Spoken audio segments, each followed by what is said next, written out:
नमस्कार, मुद्दा देख रहे हैं आप। मैं हूं आपके साथ रेशु त्यागी। कब खत्म होगा महायुद्ध? ये वो सवाल है जिसका जवाब आना अभी भी बाकी है। 24 फरवरी को रूस और यूक्रेन के बीच जंग को 2 साल पूरे हो गए हैं। अब ये जंग तीसरे साल में प्रवेश कर रही है, लेकिन दोनों ही ओर से जंग की सनक जारी है। जहां रूस ने यूक्रेन के कई शहरों को तबाह किया, वहीं यूक्रेन ने भी रूस पर पलटवार कर मिसाइल और ड्रोन हमले किए। इस जंग का निकट भविष्य में कोई अंत नजर नहीं आ रहा है। दोनों देशों में से कोई भी हथियार डालने को तैयार नजर नहीं आ रहा।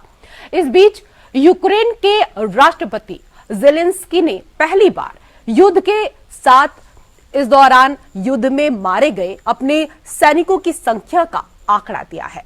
ज़ेलेंस्की ने स्वीकार किया है कि उनके 31,000 सैनिक युद्ध क्षेत्र में मारे गए हैं। जंग में लगातार सैनिकों और आम लोगों की जान जा रही है, लेकिन पश्चिमी देशों की मदद के कारण ये जंग लंबी खिंचती दिखाई दे रही है। वहीं यूक्रेन ने एक बार फिर पश्चिमी देशों से मदद की अपील की है। साथ ही यूक्रेन की उप विदेश मंत्री इरिना ने भारत को लेकर एक बड़ा बयान दिया है। उन्होंने भारत को ग्लोबल साउथ की आवाज बताते हुए विश्वास जताया कि जंग रोकने में भारत अहम भूमिका निभा सकता है।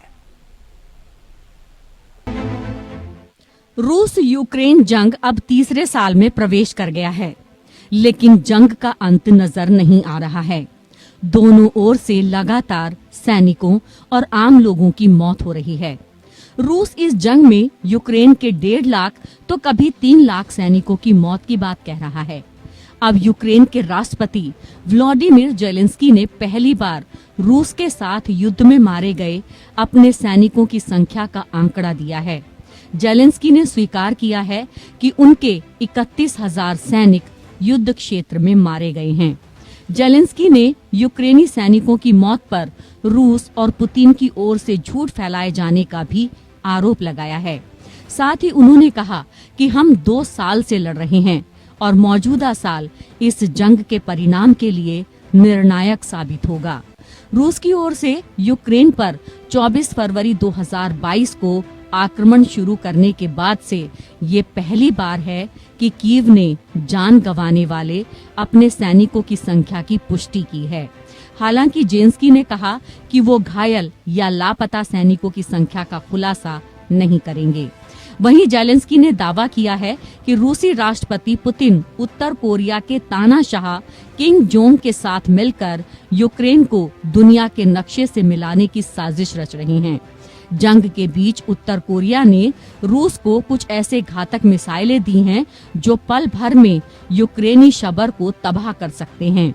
ज़ेलेंस्की के इस दावे पर अमेरिकी राष्ट्रपति जो बाइडेन ने भी चिंता जताई है। हालांकि यूक्रेनी राष्ट्रपति ने कहा कि उन्हें विश्वास है कि हालिया सैन्य असफलताओं के बावजूद उनका देश जीतेगा, लेकिन यूक्रेन के राष्ट्रपति वोलोदिमीर ज़ेलेंस्की ने ये भी कहा है कि रूस पर यूक्रेन की विजय पश्चिमी देशों की सहायता पर निर्भर है। यूक्रेन लंबी दूरी की मिसाइलों की मांग पूरी होने को लेकर वो आशान्वित हैं। उन्होंने कहा कि पश्चिमी देशों से सैन्य सहायता की आमद में विलंब होने का खामियाजा यूक्रेन युद्ध के मैदान में उठ रहा है। इससे हाल के दिनों में यूक्रेनी सेना का नुकसान बढ़ा है। युद्ध के मैदान की स्थिति तेजी से बदल रही है। इस बीच एक बार फिर यूक्रेन ने इस जंग को रोकने में भारत की भूमिका पर बड़ा बयान दिया है। रूस और यूक्रेन में जारी जंग के बीच यूक्रेन की उप विदेश मंत्री इरिना बोरोवेट्स ने भारत को ग्लोबल साउथ की आवाज बताया है। साथ ही कहा है कि रूस और यूक्रेन के बीच चल रहे संघर्ष का शांतिपूर्ण समाधान खोजने में भारत को महत्वपूर्ण भूमिका निभानी चाहिए। दरअसल भारत ने हमेशा से ही रूस यूक्रेन युद्ध में हो रही आम लोगों की हत्याओं की निंदा की है। पिछले साल प्रधानमंत्री नरेंद्र मोदी ने रूसी राष्ट्रपति पुतिन से कहा था कि वो युद्ध का युग नहीं है। अब यूक्रेन ने जंग रोकने में भारत की भूमिका को अहम बताया है। कोशिश कोई भी करे, बात भारत की मध्यस्थता से बने या किसी और तरह की कोशिशों से, लेकिन जरूरी है कि ये जंग रुके, क्योंकि जंग किसी भी समस्या का हल नहीं है। Bureau report, APN। तो रूस यूक्रेन जंग अब तीसरे साल में प्रवेश कर गई है। जंग का अंत होता हुआ नजर नहीं आ रहा है और यूक्रेन ने इस दौरान भारत को एक बार फिर आशा भरी निगाहों से देखा है। इसी को लेकर करेंगे हम चर्चा करने के लिए दो विशेष अतिथि हमारे साथ पैनल में जुड़ चुके हैं। सबसे पहले उनका परिचय आपके साथ करा देते हैं। हमारे साथ विदेश मामलों के जानकार करोड़ी सिंह जी जुड़ चुके हैं। सर, बहुत स्वागत है आपका हमारे विशेष कार्यक्रम मुद्दा में। और हमारे साथ मेजर जनरल राजन कोचर, डिफेंस एक्सपर्ट जुड़ चुके हैं। जय हिंद सर, बहुत स्वागत आपका भी हमारे विशेष कार्यक्रम में। पहला सवाल सर मेरा आपसे ही है, करोड़ी सिंह जी। सर, रूस यूक्रेन संघर्ष को 2 साल हो गए हैं और इस संघर्ष ने दो देशों की सैन्य स्थिति, सामाजिक राजनीतिक स्थिति और वर्ल्ड ऑर्डर को भी सर काफी हद तक प्रभावित किया है। इससे दुनिया बहुत कुछ खोएगी तो बहुत कुछ सीखेगी भी। आप इसे किस तरीके से रेखांकित करते हैं सर?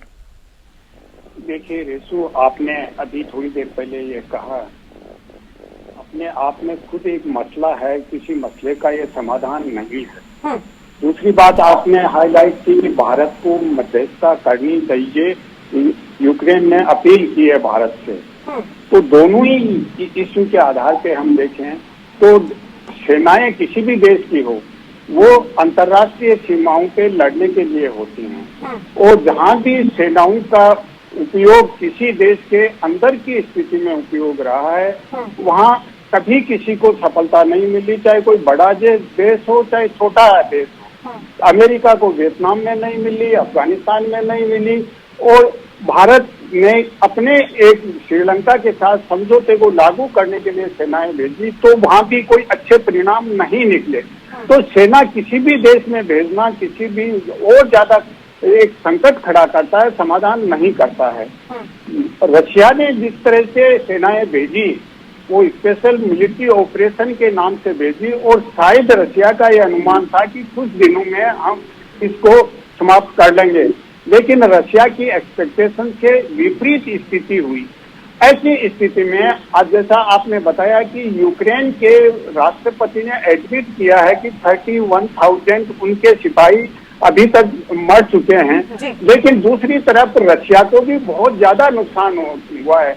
पश्चिमी देशों की इंटेलिजेंस का अनुमान है कि रशिया का यूक्रेन से कहीं ज्यादा नुकसान है, रशियन सैनिक ज्यादा मरे हैं और इसलिए रशिया बाड़े के सिपाही और जो निजी कंपनियां हैं उनके सैनिक हैं उनका यूज कर रहा है और जो यंग हैं विद्यार्थी जो छोटे बच्चे हैं उनका भी यूज कर रहा है सेना की गतिविधियों के लिए, जो कि एक तरह का क्राइम है किसी भी वार की स्थिति में। तो ऐसी स्थिति में 2 साल हो जाना और इतने हालात खराब हो जाना, तो इसका इम्पैक्ट केवल रशिया और यूक्रेन के लिए नहीं है, पूरी दुनिया के लिए है। और दुनिया के लिए जैसे काले सागर से जो व्यापार होता था वो लगभग खत्म हो चुका है। कई बार समझौता होता है कि व्यापार को अलाउ करेंगे, रशिया भी इसके लिए एडमिट होता है, टर्की ने मध्यस्थता की, लेकिन व्यापार बाधित हो रहा है। दूसरी तरफ इजराइल वाले से जो लाल सागर और भूमध्य सागर से स्वेज कैनाल से वो व्यापार बाधित हो रहा है, तो पूरी दुनिया प्रभावित हो रही है इससे। तो इसका समाधान क्या हो सकता है, इसके लिए जिम्मेदार कौन है? देखिए, पश्चिमी देशों का जो दृष्टिकोण है वो ये है कि इसके लिए पूर्णतः रशिया जिम्मेदार है, लेकिन हम पूरे अगर इवेंट्स को देखें 2014 या जब यूएसएसआर का डिसमेंटलिंग हुआ था वहां से शुरू करके देखें तो रशिया पे एक तरह की ऐसी स्थिति बना दी गई कि वो वार में इन्वॉल्व हो, क्योंकि जो मिन्स्क एग्रीमेंट थे 2014 और 15 के उनको इम्प्लीमेंट नहीं किया गया और रशिया ये चाहता था कि जो नेटो है वो उसके बॉर्डर पे नहीं आए, क्योंकि रशिया जब डिसमेंटलिंग हुआ था तब ये समझ थी कि नेटो का अब कोई महत्व नहीं है तो वो एक्सपेंड नहीं करेगा, लेकिन नेटो निरंतर रूप से एक्सपेंड होता रहा। अब जो भारत वाला सवाल है, देखिए भारत का दृष्टिकोण किसी भी मसले पे बहुत स्पष्ट है। भारत शांति का समर्थक है। भारत ये चाहता है कि कूटनीति और संवाद से समस्या का समाधान होना चाहिए और ये स्टेटमेंट भारत बार बार दे चुका है। भारत ये भी चाहता है कि संयुक्त राष्ट्र संघ के जो सिद्धांत है, अंतर्राष्ट्रीय कानून है, उसके तहत कूटनीतिक एफर्ट किए जाएं, संवाद किया जाए, उससे समाधान किया जाए। मध्यस्थता का जहां तक सवाल है, मुझे नहीं लगता कि चाहे वो इजराइल का संकट हो या यूक्रेन का संकट हो, दोनों में ही भारत मध्यस्थता से बचना चाहेगा, क्योंकि ये इतने कॉम्प्लिकेटेड इश्यू हैं कि अगर भारत का इन्वॉल्वमेंट हो जाएगा तो भारत पे आरोप ज्यादा लगेंगे कि भारत निष्पक्ष नहीं है और समाधान बड़ा मुश्किल होगा। समाधान इतना आसान नहीं है कि अगर इस मुद्दे के बीच में भारत आता भी है तो हो सकता है कि उसकी निष्पक्षता को लेकर सवाल भी उठने लगे। कई चीजों को हम आपसे समझने की आगे भी यहाँ पर कोशिश करेंगे, लेकिन राजन कोचर जी, सर, अत्याधुनिक हथियारों के बावजूद दो ताकतवर देश का संघर्ष इतना लंबा खींचना फिर भी अनिर्णय की स्थिति बनी हुई है। सर, इससे ये सीख तो मिली है कि सैन्य हस्तक्षेप कोई हल नहीं दे सकता है। रेशु जी, सबसे पहले धन्यवाद, आपने मुझे अपने कैरियर पे बुलाया। जी सर। लड़ाई कोई प्रॉब्लम का सलूशन कभी भी नहीं हो सकता है। एक पॉलिटिकल सलूशन ही आगे इसको निकल के आ सकता है। और हमने इस लड़ाई में देखा है कि कितने आधुनिक हथियार आप इस्तेमाल कर लीजिए, आपके पास टेक्नोलॉजी हो, आपके पास सब कुछ हो, बट अल्टीमेटली जो आपका सोल्जर है ग्राउंड के ऊपर, वो आपकी लड़ाई आपको जीत के देता है। और रशिया ने जब ये लड़ाई स्टार्ट की थी तो रशिया ने एक्चुअली समझा था कि यूक्रेन एक बहुत कमजोर देश है, एक करप्ट देश है और हम उसको बहुत आसानी से एक्चुअली जीत लेंगे। पर जो अभी मिलिट्री ऑब्जेक्टिव रशिया ने अपने सामने रखे इस लड़ाई में, क्योंकि यूक्रेन की मदद पूरे वेस्टर्न फोर्सेस ने की है, पूरे आपके जो नेटो एलाइज ने की है। आज यूक्रेन के पास पैट्रियट मिसाइल्स है, अब्राहम टैंक्स है यूनाइटेड स्टेट्स से, और लेपर्ड टैंक्स है जर्मनी के, चैलेंजर टैंक्स है यूके के, और हिमार्स है उनके पास, हवाइजर है। बट उनका जो मोराल जो है जवान का वो बहुत ही लो है। और अभी इतनी लंबी लड़ाई लड़ने के लिए आपको सैनिक चाहिए हो। आज यूक्रेन के जो जवान हैं वो इस लड़ाई में शामिल नहीं होना मांगते। और दूसरी तरफ अगर आप रशिया को देखें, रशिया के इस टाइप के इल ट्रेन ट्रुप्स हैं जो लड़ाई अभी कर रहे हैं, और जो भी उनके कमांडर्स हैं वो वेल ट्रेन नहीं। तो आप ये देखेंगे कि दोनों की फौजों में वीकनेसेस सामने आई है इस लड़ाई में, और इस वजह से 2 साल के बाद में हम ये नहीं बता सकते कि इसमें विनर कौन है और लूजर कौन है। आज यूक्रेन का 18% का एरिया रशिया के कब्जे में है, पर जो रशिया की जो एंड गेम स्ट्रेटजी है वो अभी तक सामने नहीं आई है कि रशिया इस लड़ाई को किस स्टेज पे खत्म करना चाहता है। बिल्कुल सर, और देखिए जब ये युद्ध शुरू हुआ था तो उस दौरान कहा जा रहा था कि मुश्किल से मुश्किल 2 से 3 हफ्ते ये युद्ध चल पाएगा, इससे ज्यादा तो नहीं चल पाएगा। लेकिन 2 साल पूरे हो गए हैं और तीसरा साल चलने को जा रहा है।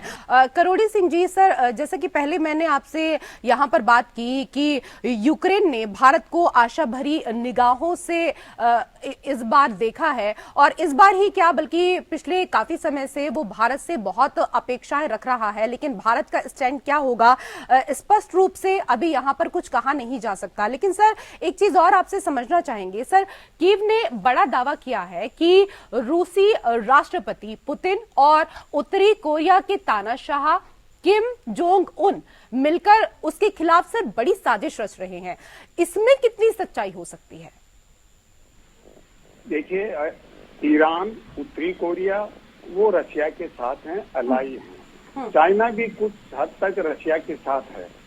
और भारत का जहां तक सवाल है, रशिया के साथ भी है, रशिया भी भारत पे भरोसा करता है। और यूक्रेन बार बार कह चुका है कि भारत पे भरोसा है यूक्रेन को, क्योंकि परंपरागत रूप से यूक्रेन भारत के साथ नहीं रहा, भारत का किसी मुद्दे पे समर्थन नहीं किया। लेकिन ये युद्ध की स्थिति के बाद यूक्रेन भारत पे बहुत ज्यादा आशावादी है कि भारत कुछ कर सकता है। तो भारत की स्थिति तो बहुत अच्छी है, लेकिन एक तटस्थ के रूप में है। भारत क्या मध्यस्थता से कुछ कर सकता है, इसमें संभावनाएं मुझे बहुत कम लग रही हैं। तो उत्तरी कोरिया तो निश्चित रूप से रशिया के साथ रहेगा, ईरान भी रशिया के साथ रहेगा। ईरान भी ड्रोन वगैरह दे रहा है, उत्तरी कोरिया भी जो मदद कर सकता है रशिया की करेगा। लेकिन ये स्थिति इस साल इस रूप में स्पष्ट होगी कि इस साल में रशिया में चुनाव हैं, यूरोपियन संसद के चुनाव हैं, अमेरिका में चुनाव हैं। तो जो वार से किसी न किसी रूप में अफेक्टेड हैं या वार में ज्यादा रुचि रखते हैं, उन सभी देशों में इस साल में चुनाव हैं। और चुनाव का समय ऐसा होता है कि जो विवादास्पद मुद्दे हैं, जो सीरियस मुद्दे हैं, वो सरफेस पे आते हैं, उनसे कुछ न कुछ उभर कर सामने आता है। तो निश्चित रूप से ये युद्ध का मुद्दा रशिया में जिस तरह से चुनाव होते हैं उसमें मालूम नहीं किस रूप में आएगा, लेकिन निश्चित रूप से यूरोपियन संसद के चुनाव में और अमेरिका के प्रेसिडेंट के जो प्राइमरी अभी चल रहे हैं, उनमें यह मुद्दा ऑलरेडी उभर चुका है। और ट्रंप ने यहाँ तक कहा है कि मैं जीता तो इसका इमीडिएट समाधान कर दूंगा, 24 आवर्स में समाधान कर दूंगा। तो ऐसी स्थिति में एक तो चुनाव पे हमें थोड़ा सा भरोसा करना चाहिए कि किस रूप में समाधान की तरफ जाते हैं, क्या विकल्प आता है। दूसरा यह है कि अभी जो नेटो और उससे दूसरे अलाई तो नहीं कहूंगा, लेकिन जो सिंपैथेटिक हैं, ऑस्ट्रेलिया, जापान, उन सब देशों में रशिया के जो पैसा है लगभग $300 बिलियन यहाँ पे है जो सीज किया हुआ है। तो उस पैसे को अंतर्राष्ट्रीय कानून के तहत किस तरह से यूक्रेन के रिकंस्ट्रक्शन में लगाया जाए, इसके लिए चिंतन मनन चल रहा है कि क्या किया जाए। एक तीसरा जो महत्वपूर्ण स्थिति है वो यह है कि यूक्रेन से यूरोपियन यूनियन के देश अनाज आयात करते हैं। लेकिन आजकल जिस तरह यूरोपियन कंट्रीज में किसान हैं, जर्मनी में, फ्रांस में, इटली में, स्पेन में, बेल्जियम में, नीदरलैंड में, वो सड़कों पे हैं। वो कह रहे हैं कि आयात नहीं होना चाहिए, हमारे को फेयर प्राइस नहीं मिलती हैं। तो वहाँ जिस तरह का किसान आंदोलन है वो यूक्रेन की इकोनॉमी को प्रभावित कर सकता है अगर यूक्रेन के आयात करने पे बैन लगाया जाए। क्योंकि जो यूरोपियन कंट्री वो आपस में तो व्यापार कर सकते हैं, लेकिन जो यूरोपियन यूनियन का मेंबर नहीं है उससे अगर एग्रीकल्चरल प्रोडक्ट, फूड ग्रेन या दूसरी चीजें लाते हैं तो वहाँ इंटरनल प्रॉब्लम भी यूरोपियन देशों में है। तो ऐसी स्थिति में किस रूप में मुद्दा उभर के सामने आया, यूक्रेन की हालत कोई बहुत ज्यादा अच्छी नहीं है, बहुत ज्यादा डिस्ट्रैक्शन हो चुका है। वो कब तक सस्टेन कर पाएगा, इसी के लिए यूक्रेन के प्रेसिडेंट ने फ्रांस के साथ बाइलेटरल एग्रीमेंट किया है, जर्मनी के साथ बाइलेटरल सुरक्षा एग्रीमेंट किया है। तो वो यूरोपियन यूनियन कलेक्टिवली नहीं कर सकती क्योंकि ये मेंबर नहीं है यूरोपियन यूनियन के या नेटो के। तो ऐसी स्थिति में यूक्रेन अपना बाइलेटरल एग्रीमेंट के थ्रू कुछ न कुछ करना चाहता है जिससे यूक्रेन को अधिक से अधिक सैनिक सहायता मिल सके और रशिया के अगेंस्ट में यूक्रेन खड़ा हो सके। लेकिन यूक्रेन के बहुत से लोग हैं जो माइग्रेंट यूरोपियन कंट्रीज में आ गए, जैसे पोलैंड जैसे देश में, या सबसे ज्यादा तो पोलैंड में है, बाकी दूसरे देशों में भी हैं। तो ऐसी स्थिति में किस तरह से मदद की जाए, एक अन्य जो महत्वपूर्ण है मुद्दा है वो सर मैं आऊंगी आपके पास, लेकिन राजन कोचर जी भी हमारे साथ बैठे हुए हैं, उनको भी मुझे थोड़ा वक्त देना है। आपने 3 महत्वपूर्ण बिंदुओं पर प्रकाश यहाँ पर डाला और इसके साथ ही आपका कहना है कि जो यूक्रेन की स्थिति है वो अब स्थिर नजर नहीं आ रही है। लेकिन राजन कोचर जी, यूक्रेन जिस संघर्ष में कूदा है सर, उसमें वो बिना पश्चिमी देशों के सहयोग के उभर नहीं सकता है। लेकिन पश्चिम के देश अब रक्षा सहयोग में उतनी सक्रियता नहीं दिखा रहे हैं। सर, इससे क्या यूक्रेन डीमिलिटराइज हो जाएगा? तो देखिए, सबसे पहले आप देखिए, अवदिका करके एक शहर है जिसको अभी रशिया ने कैप्चर किया है, और ये बागुत की लड़ाई के बाद ये पहला सिग्निफिकेंट विक्ट्री है रशिया के लिए। दूसरा, आपने डीमिलिटराइजेशन की बात करी है। जब तक ये वेस्टर्न और नेटो कंट्रीज और यूनाइटेड स्टेट्स यूक्रेन के साथ है, आप यूक्रेन को डीमिलिटराइजेशन पे नहीं लेके जा सकते। और एक और डिमांड है रशिया की कि उसको डीनाजिफिकेशन भी करना है। जो नाजी एलिमेंट्स है, जिस टाइप के एलिमेंट्स हैं जो यूक्रेन में, वो जो है उनको भी निकाल के बाहर करना है। ये जो पॉलिटिकल स्ट्रेटजी है और जो मिलिट्री स्ट्रेटजी है रशिया की, ये आने वाले वक्त में वो उसको नहीं पूरा कर पाए। तो इसीलिए मैं एम्फसाइज यहाँ पे आपके चैनल पिछले कल पर चाहता हूँ कि जो एंड स्टेट रशिया एक्चुअली चाहता है इस लड़ाई का, वो रशिया को भी आज तक क्लियर नहीं है क्या इसका एंड स्टेट पे लड़ाई को खत्म करेगा। बिकॉज पहले हमने समझा था कि रशिया का ऑब्जेक्टिव था डोनबास का जो एरिया है और क्रिमिया का जो एरिया है, वो एक लैंड कॉरिडोर बना के एक बफर जोन वहां पे क्रिएट करके और वहां पे लड़ाई एक्चुअली खत्म हो जाए। पर अभी जो रशिया के इंटेंशन से हमको नजर आता है, आप रशिया डिफेंस मिनिस्टर की स्टेटमेंट देखें, पिछले हफ्ते एक स्टेटमेंट दी थी कि रशिया में जो मैन्युफैक्चरिंग कैपेबिलिटी है वो 10 टाइम्स तक बढ़ा दी गई। आज रशिया में एक साल में 3 लाख ड्रोन मैन्युफैक्चर हो रहे हैं। तो इस तरीके की अगर रशिया अपनी स्ट्रैटेजी अपना कर रहा है और अपनी डिफेंस इंडस्ट्री को बढ़ावा दे रहा है, तो मुझे नहीं लगता कि ये लड़ाई और एक साल में खत्म होगी। आप इसका तीसरा साल भी देखेंगे, आप इसकी मतलब कुल मिलाकर ये लड़ाई अभी समाप्त होने वाली नहीं है, ये लड़ाई अभी और लंबी चल सकती है। बहुत बहुत धन्यवाद आप दोनों का हमारे साथ इस चर्चा में जुड़ने के लिए, और मुद्दा में मेरे साथ फिलहाल इतना ही। नमस्कार।